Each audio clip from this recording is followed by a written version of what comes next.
नमस्ते। Story house channel में आपका स्वागत है। हमारी आज की कहानी का नाम है गणेश जी की कहानी। कहानी का शुरुआत हुआ था एक सुंदर गांव में, जहां के लोग खुशियों के साथ अपने जीवन का आनंद उठा रहे थे। वहां के बच्चे बड़े ही उत्साहित थे और एक अनोखी बात यह थी कि वे हर वक्त गणेश जी की कथाओं सुनने के लिए बेताब रहते थे। एक बार की बात है, गांव में एक खास प्रार्थना का समय आया।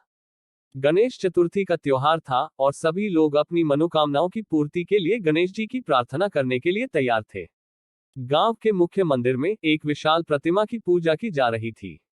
गणेश जी की प्रतिमा विशाल और सुंदर थी और सभी लोग उसके सामने आकर्षित हो गए।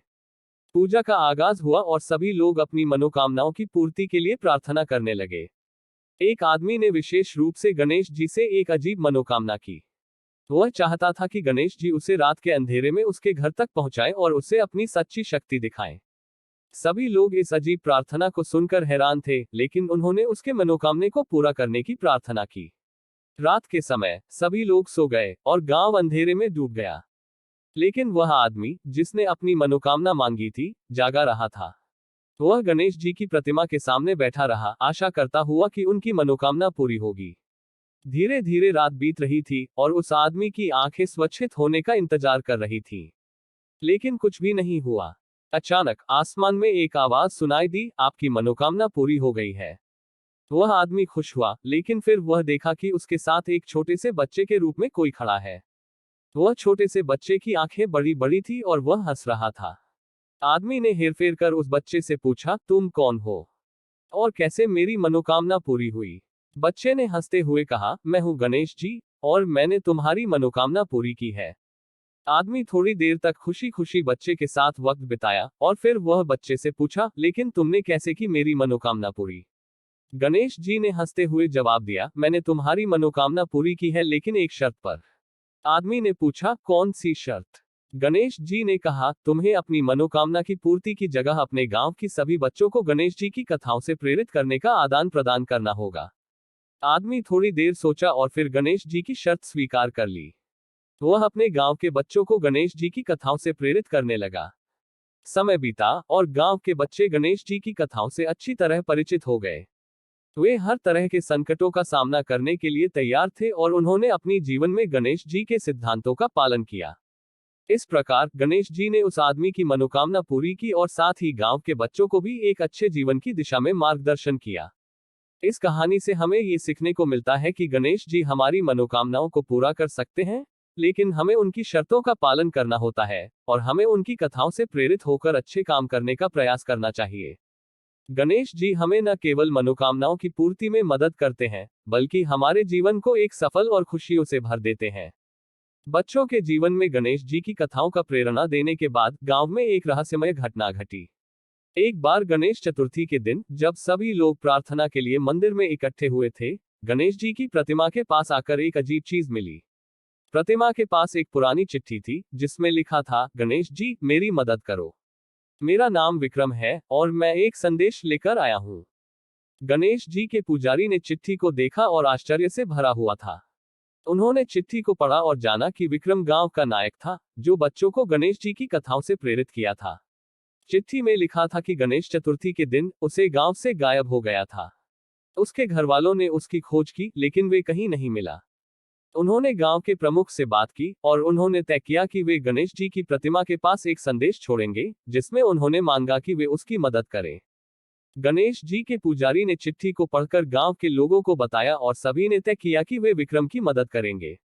इसके बाद गांव के लोग एक बड़ा खोज अभियान चलाने लगे, जिसमें वे विभिन्न स्थानों पर जाकर खोज करेंगे। लोग जंगल, नदियों और पहाड़ों की ओर बढ़े, लेकिन विक्रम की कोई खबर नहीं मिली। एक दिन एक समुद्र तट पर जाने वाला समय आया और वहां एक दिव्य सुंदर छवि दिखाई दी। एक सुंदर द्वीप पर बसा था जिसका नाम गणेश द्वीप था। वह द्वीप खुद गणेश जी की छवि के समान था और ये लग रहा था कि गणेश जी का कोई संबंध इस स्थल से हो सकता है। गांव के लोग तत्परता से गणेश द्वीप की ओर बढ़े और वहां पहुंचकर उन्होंने विक्रम को देखा। विक्रम खुश था कि उसके गांव के लोग आए थे, लेकिन उसने उन्हें एक दुखद सच्चाई बताई। विक्रम ने कहा, मेरे गांव के लोगों, मैं यहाँ खुद गणेश जी के साथ हूँ। वे मेरे साथ हैं और मेरे द्वारा होने वाली सभी खुशियों का पालन कर रहे हैं। लोग चौंके, लेकिन फिर गणेश जी की प्रतिमा के साथ खुद गणेश जी का दर्शन किया और वे समझ गए कि यह सच है।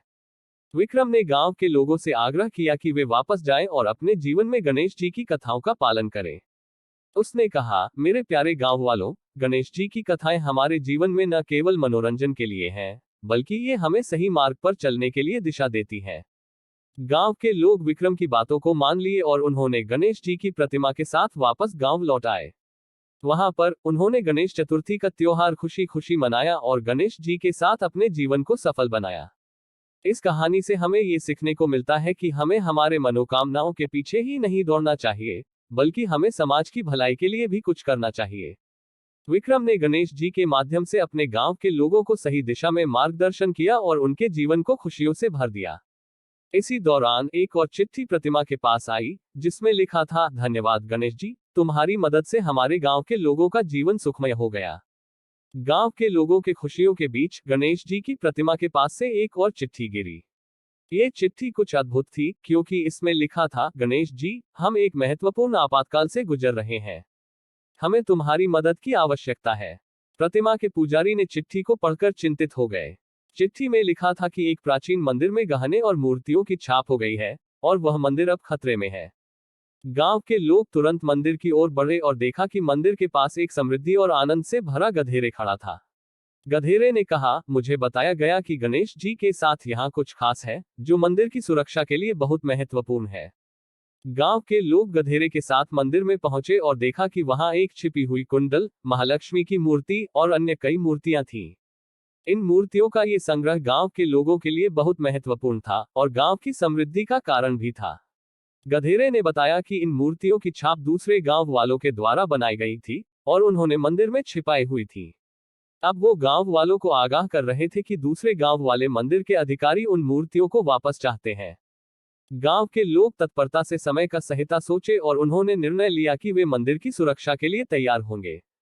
गधेरे ने बताया कि यह कार्य गणेश जी की कृपा के बिना संभव नहीं हो सकता और वे सभी को मिलकर एक महत्वपूर्ण यज्ञ करना होगा, जिसमें वे गणेश जी की प्रार्थना करेंगे। गांव के लोगों ने तय किया कि वे अगले ही दिन यज्ञ का आयोजन करेंगे और उन्होंने गधेरे को मदद करने का आह्वान दिया। अगले दिन गांव के लोग यज्ञ का आयोजन किया और वे सभी गणेश जी की प्रार्थना करने लगे। यज्ञ के दौरान एक आवाज सुनाई दी, तुम्हारी प्रार्थना सुनी गई है मेरे भक्तों।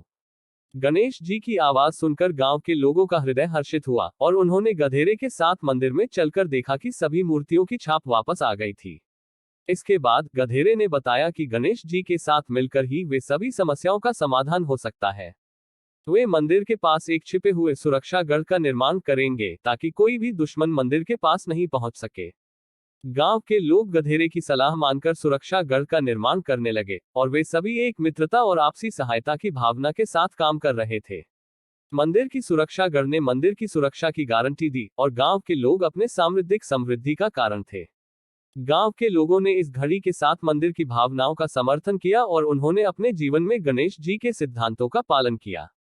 इसके परिणाम स्वरूप गांव का नाम एक अच्छे संदेश के साथ चमक उठा और वह गांव समृद्धि, शांति और सद्गुणों का प्रतीक बन गया।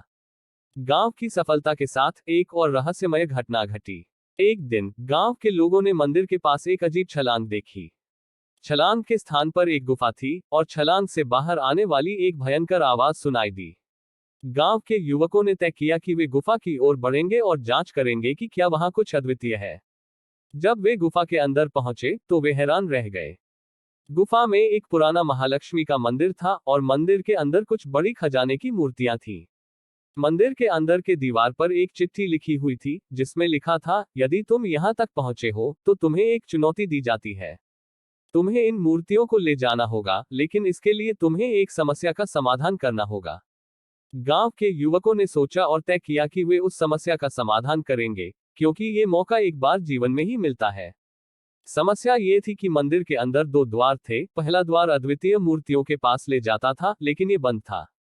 दूसरा द्वार बाहर जाने के लिए खुला था, लेकिन यह सदैव बंद रहता था जब भी कोई करीब आता। युवकों ने सोचा और सोचा, लेकिन वे समस्या का समाधान नहीं पा रहे थे। तभी गधेरे की आवाज आई, मैं तुम्हारी मदद कर सकता हूँ। गांव के युवकों ने गधेरे की बात मानी और उन्होंने उसके साथ मंदिर के अंदर वापस जाने का प्रयास किया। गधेरे ने उन्हें दिशा दी कि वे मंदिर के बाहर जाने का प्रयास करें, लेकिन उन्हें अपनी निष्कलंक संभावनाओं का सहारा लेना होगा। वे मंदिर के बाहर जाकर खुद को साफ करेंगे और उसके बाद वे मंदिर के दूसरे द्वार को खोल सकेंगे। गांव के युवकों ने गधेरे के साथ मिलकर यह काम किया और उन्होंने सफलता प्राप्त की। मंदिर के अंदर वे अद्वितीय मूर्तियों को ले जाने में सफल रहे और गुफा से बाहर आए। इसके बाद गांव के लोग ने उन मूर्तियों को गांव के मंदिर में स्थापित किया और वे अपनी समृद्धि के साथ और भी आत्मा संतोषपूर्ण थे। इस कहानी से हमें ये सीखने को मिलता है कि विश्वास, साझेदारी और संघर्ष के माध्यम से हम किसी भी समस्या का समाधान पा सकते हैं। गांव के युवकों ने गधेरे की मदद से महालक्ष्मी की मूर्तियों को पाया और उन्होंने गांव के लिए एक अद्वितीय धन का स्रोत खोजा। इसी तरह गांव ने अपने जीवन में और भी रोचकी और अद्वितीय घटनाओं को जीने का सौभाग्य पाया और गणेश जी की कथाओं के प्रेरणास्पद संदेश के साथ अपने जीवन को और भी रोचकी और सफल बनाया। और इस प्रकार गणेश जी के आशीर्वाद से हम सभी ने देखा कि जीवन की हर मुश्किल को पार किया जा सकता है जब हम मिलकर काम करते हैं और अद्वितीय रूप से समस्याओं का समाधान ढूंढते हैं। गणेश जी हमें साझेदारी और विश्वास की महत्वपूर्ण भूमिका सिखाते हैं, जिससे हम अपने जीवन को और भी रोचकी और सफल बना सकते हैं। गणपति बाप्पा मोरया।